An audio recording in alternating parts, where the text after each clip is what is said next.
Bismillahirrahmanirrahim. Assalamualaikum warahmatullahi wabarakatuh. Perkenalkan, nama saya Yuli Mustika Sari dengan NIM 4012000132 dari kelas Ekonomi Syariah E. Dalam video kali ini saya akan menjelaskan mengenai materi bunga, bagi hasil, dan juga margin. Baik, langsung saja kepada pembahasan yang pertama, yaitu terkait bunga. Bunga bank dapat diartikan sebagai balas jasa yang diberikan oleh bank yang berdasarkan prinsip konvensional kepada nasabah yang membeli atau menjual produknya. Bunga juga dapat diartikan sebagai harga yang harus dibayar kepada nasabah atau yang memiliki simpanan dengan yang harus dibayar oleh nasabah kepada bank atau nasabah yang memperoleh pinjaman. Adapun jenis bunga dalam perbankan, yang pertama, bunga simpanan. Bunga simpanan merupakan bunga yang diberikan oleh bank sebagai rangsangan atau balas jasa bagi nasabah yang menyimpan uangnya di bank. Sebagai contoh, jasa giro, bunga tabungan, dan bunga deposito. Bunga juga dapat diartikan sebagai harga yang harus dibayar oleh bank kepada nasabah atau yang memiliki simpanan di bank. Untuk jenis yang kedua, yaitu bunga pinjaman. Bunga pinjaman merupakan bunga atau balas jasa yang dibayar oleh nasabah peminjam atau debitur kepada bank. Sebagai contoh, bunga kredit investasi, kredit modal kerja, dan kredit perdagangan. Bunga juga dapat diartikan sebagai harga yang harus dibayar oleh debitur atas pinjaman kredit kepada bank. Untuk pembahasan yang selanjutnya, yaitu mengenai bagi hasil atau profit sharing. Bagi hasil merupakan suatu sistem pengolahan dana dalam perekonomian Islam, yakni pembagian hasil usaha antara pemilik modal atau sahibul mal dan pengelola atau mudharib. Proses penentuan tingkat bagi hasil diperlukan kesepakatan kedua belah pihak yang terungkap dalam nisbah bagi hasil. Nah, seperti apa sih bagi hasil dalam perbankan syariah? Sebagai contohnya, apabila orang menaruh uang di bank syariah dalam bentuk tabungan atau deposito dengan sistem bagi hasil, maka akan memperoleh bagi hasil setiap bulan dari hasil usaha yang dilakukan bank syariah. Perhitungan bagi hasil didasarkan atas nisbah bagi hasil, yaitu proporsi bagi hasil antara nasabah dan bank syariah. Jika bank syariah menawarkan nisbah bagi hasil deposito sebesar 65/35, itu artinya nasabah bank syariah akan memperoleh bagi hasil sebesar 65% dan bank syariah akan mendapatkan bagi hasil sebesar 35%. Untuk yang selanjutnya, yaitu aplikasi perhitungan bagi hasil pada al-mudharabah di perbankan syariah. Secara syariah, prinsip bagi hasil didasarkan atas kaidah al-mudharabah. Mudharabah sendiri merupakan akad kerjasama antara pemilik dana atau sahibul mal sebagai penanaman modal dan pengelola modal atau mudharib untuk melakukan usaha tertentu dengan pembagian keuntungan berdasarkan nisbah. Akad mudharabah dalam bank syariah itu dibagi menjadi dua, yang pertama produk simpanan dan yang kedua produk pembiayaan. Adapun faktor yang mempengaruhi bagi hasil di perbankan syariah, yang pertama yaitu faktor secara langsung yang dibagi menjadi tiga. Yang pertama investment rate, yang kedua jumlah dana yang tersedia, dan yang ketiga nisbah atau profit sharing ratio. Faktor yang kedua yaitu faktor secara tidak langsung. Penentuan butir-butir pendapatan dan biaya mudharabah itu dibagi menjadi dua. Yang pertama, bank syariah dan nasabah melakukan share dalam pendapatan dan biaya. Pendapatan yang dibagi hasilkan merupakan pendapatan yang diterima dikurangi biaya-biaya. Yang kedua, apabila semua biaya ditanggung bank, maka hal ini disebut dengan revenue sharing. Adapun unsur penting dalam pembagian hasil atau fatwa berkaitan dengan pembagian hasil usaha, yaitu Fatwa DSN nomor 15 DSN MUI 9 tahun 2000 tentang prinsip distribusi hasil usaha dalam lembaga keuangan syariah. Prinsip tersebut dibagi menjadi dua, yaitu revenue sharing atau bagi hasil, dan yang kedua profit sharing atau bagi laba.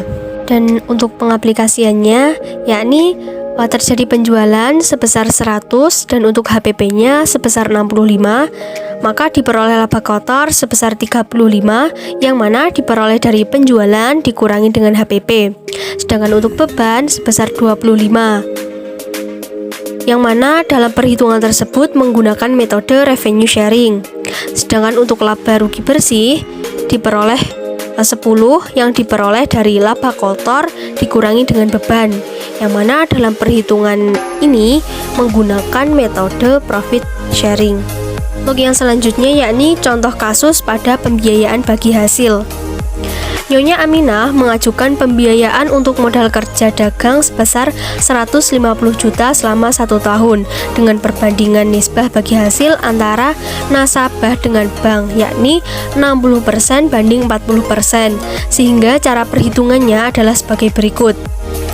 Pada bulan pertama terdapat laba usaha sebesar 8 juta dan nisbah bank sebesar 3.200.000 dan nisbah nasabah sebesar 4.800.000 dengan total setoran 3.200.000. Dan hal tersebut terus terjadi sampai pada bulan 12, yang mana total nisbah bank selama 1 tahun sebesar 38.200.000 dan nisbah nasabah sebesar 57.300.000 dengan cicilan pokok sebesar 150 juta dan total setoran selama 1 tahun sebesar 188.200.000.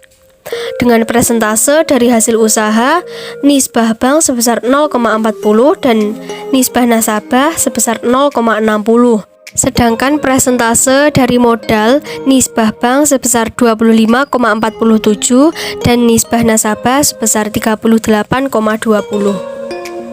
Untuk pembahasan yang selanjutnya yaitu mengenai profit margin. Margin sendiri merupakan tingkat selisih atau kenaikan nilai dari aset yang mengalami peningkatan nilai dari biaya produksi dan harga jual. Terdapat metode penentuan profit margin yang dibagi menjadi 4. Yang pertama, markup pricing, yang kedua target return pricing, dan yang ketiga perceived value pricing, dan yang keempat value pricing. Adapun contoh kasus untuk pembiayaan murabahah, yakni Tuan Faisal hanya memiliki uang sebanyak 2 juta yang berniat untuk membeli sebuah sepeda motor seharga 15 juta. Sehubungan dengan hal itu, beliau mengajukan fasilitas kepada bank untuk dibayar dalam jangka waktu 3 tahun atau 36 bulan. Lalu bagaimana perhitungan dengan transaksi murabahah dan bagaimana perhitungan jika menggunakan fasilitas dari bank konvensional? Diketahui sekarang bunga atau flat berlaku di bank konvensional sebesar 10% per tahun, sementara margin yang berlaku di bank syariah sebesar 10% untuk jangka waktu 1 tahun, 11% untuk jangka waktu 2 tahun, dan 12% untuk jangka waktu 3 tahun. Maka untuk perhitungannya, yang pertama pada pembiayaan murabahah, diketahui harga beli sepeda motor sebesar 15 juta dan untuk marginnya yakni 12% dikalikan dengan 15 juta, maka diperoleh hasil 1.800.000. Jadi untuk harga jual sepeda motor tersebut menjadi 16.800.000, yang mana harga asal sepeda motor dijumlahkan dengan margin selama 3 tahun tersebut. Dan untuk uang muka sebesar 2 juta, maka piutang murabahah yang harus dibayarkan oleh Pak Faisal sebesar 14.800.000. Sedangkan untuk angsuran per bulanannya yakni 14.800.000 dibagi dengan 36 bulan. Jadi biaya yang dikeluarkan oleh Pak Faisal selama 1 bulan sebesar 411.000 sekian. Sedangkan untuk angsuran kekurangan harga barang yakni 15 juta dikurangi dengan 2 juta lalu dibagikan dengan 36 bulan sehingga diperoleh hasil 361.000 sekian. Dan untuk angsuran margin yakni 1,8 juta dibagi dengan 36 bulan sehingga diperoleh hasil 50.000. Untuk yang kedua, perhitungan pada pinjaman atau kredit. Diketahui harga beli sepeda motor sebesar 15 juta dan dana sendiri sebesar 2 juta, maka pokok utangnya sebesar 13 juta. Sedangkan bunga atau flatnya yakni 13 juta dikalikan dengan 10% dikalikan 13 3 tahun atau 36 bulan, sehingga diperoleh hasil 3.900.000. Untuk pinjaman total sebesar 16.900.000, dan untuk angsuran per bulanannya yakni 16.900.000 dibagikan dengan 36 bulan sehingga diperoleh hasil 469.000 sekian. Dan untuk angsuran pokok yakni 13 juta dibagi dengan 36 bulan sehingga diperoleh hasil 361.000 sekian. Dan untuk angsuran bunga 3,9 juta dibagi dengan 36 bulan sehingga diperoleh hasil 108.000 sekian. Untuk yang selanjutnya yaitu perbandingan dalam jutaan rupiah. Yang pertama pada pinjaman.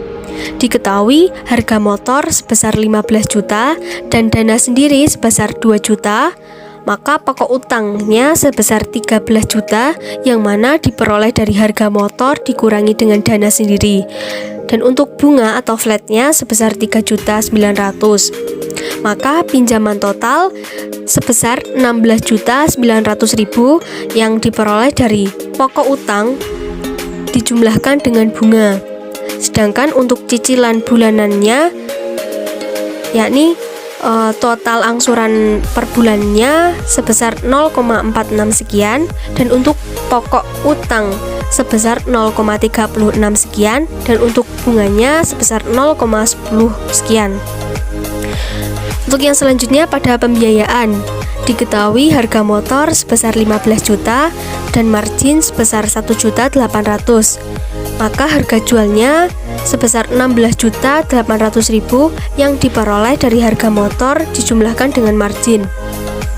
Dan untuk uang muka sebesar 2 juta, maka piutang murabahah sebesar 14.800.000 yang diperoleh dari harga jual dikurangi dengan uang muka. Sedangkan untuk cicilan bulanannya pada total angsuran per bulanannya sebesar 0,41 sekian, dan untuk kekurangan harga barang sebesar 0,36 sekian, dan untuk marginnya 0,05 sekian. Baik, mungkin cukup itu yang bisa saya sampaikan. Ada kurang lebihnya saya mohon maaf. Sekian dan terima kasih. Wabillahi taufiq wal hidayah. Wassalamualaikum warahmatullahi wabarakatuh.